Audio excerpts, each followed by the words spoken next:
चलिए आज जो हम देख रहे हैं वो बेसिकली हम क्या देख रहे हैं कि जो लूप होते हैं, हमने लास्ट क्लास में जो लूप चालू करे थे कंट्रोल स्टेटमेंट के अंदर। कंट्रोल स्टेटमेंट में दो तरह के लूप होते, दो तरह की चीजें होती हैं, एक डिसीजन स्टेटमेंट होते हैं, एक लूप स्टेटमेंट होते हैं।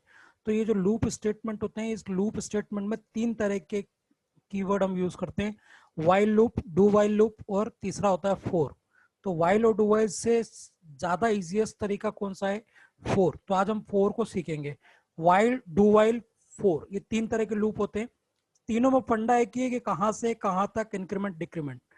फोर और वाइल डू वाइल में ये फर्क है, वाइल में मैंने क्या बताया था आपको, वाइल मतलब कि वाइल मतलब पहले से ही कंडीशन चेक कर लेते हैं, अगर गलत होगी तो वो एक बार में रोक देगा, पहली बार में रोक देगा। पर डू वाइल में क्या, एक बार कंडीशन अगर गलत भी है तो भी चलेगा। अब फोर का फंडा ये कि फोर में ये तीनों चीजें एक साथ होती हैं। फोर में क्या होती हैं? ये तीनों चीजें एक साथ होती है। चलो देख लेते हैं, हम एक प्रोग्राम बना के देखते हैं, ज्यादा अच्छा रहेगा। तो हम प्रोग्राम बनाते हैं इसका।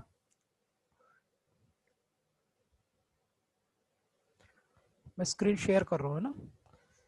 तो स्क्रीन शेयर करता हूँ मैं। ये स्क्रीन आपके सामने दिख रही है, स्क्रीन टर्बो सी की।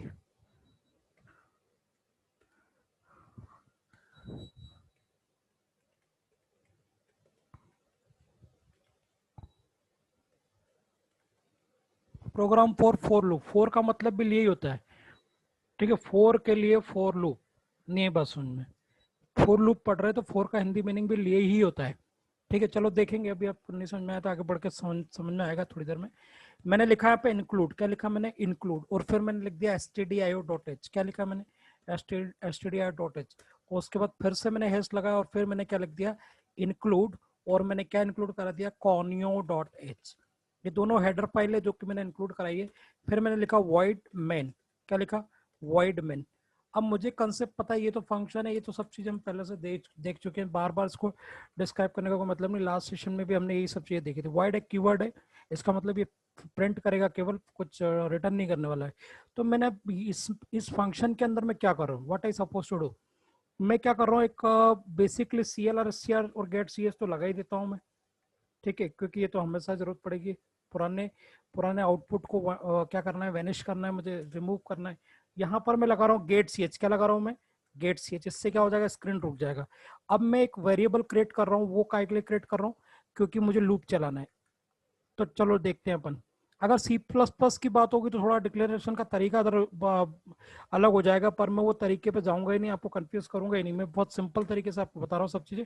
तो मैं यहाँ पर आई नाम का एक वेरिएबल डिक्लेयर कर लेता हूँ, जिसको मैं चाहूँ तो जीरो से इनिशियलाइज कर सकता हूँ, but I am not going to initialise it. It will have some garbage value if I am not initialising.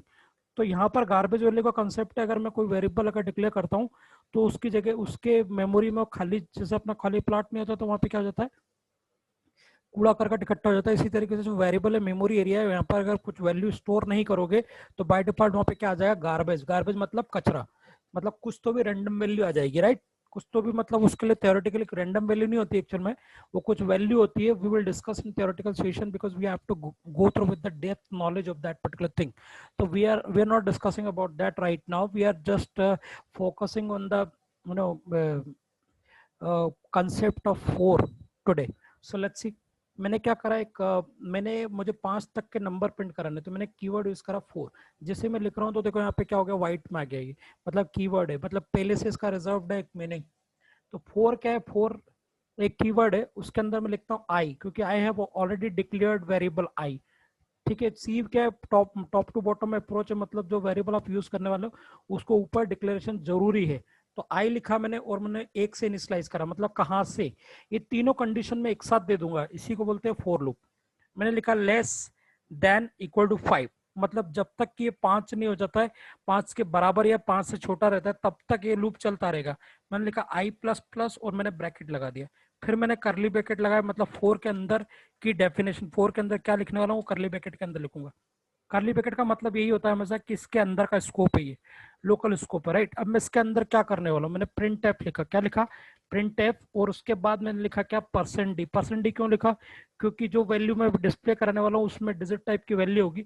तो मैंने यहाँ पे लिख दिया आई, क्या लिख दिया मैंने? आई। और मैंने लगा दिया सेमी कॉलन।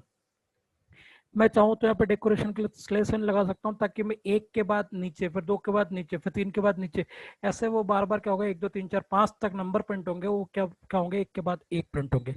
कोई दिक्कत है आपको? बहुत ही सिंपल प्रोग्राम है। थोड़ा सा टफ प्रोग्राम मैं आपको नेक्स्ट सेशन से बताऊंगा। पर आज का जो हमारा जो सेशन है उसमें केवल हम क्या कर रहे हैं, एक से लेके पांच तक नंबर प्रिंट करें। आपने देखा होगा मैंने लास्ट सेशन में आपको डू वाइल से बताया था, उससे लास्ट सेशन में मैंने आपको वाइल से बताया था। ये तीनों सेशन में बहुत ही सिंपलेस्ट चीज बताई मैंने आपको, एक से लेके पांच तक नंबर प्रिंट कराना। थोड़ा सा अब मैं लेवल बढ़ाऊंगा नेक्स्ट क्लासेस से। तो आई होप कि आपको ये लेक्चर समझ में आया होगा। मैंने चला के भी दिखा दिया, चाहो तो एक बार और चला के दिखाता हूँ। चलिए, थैंक यू। Thank you.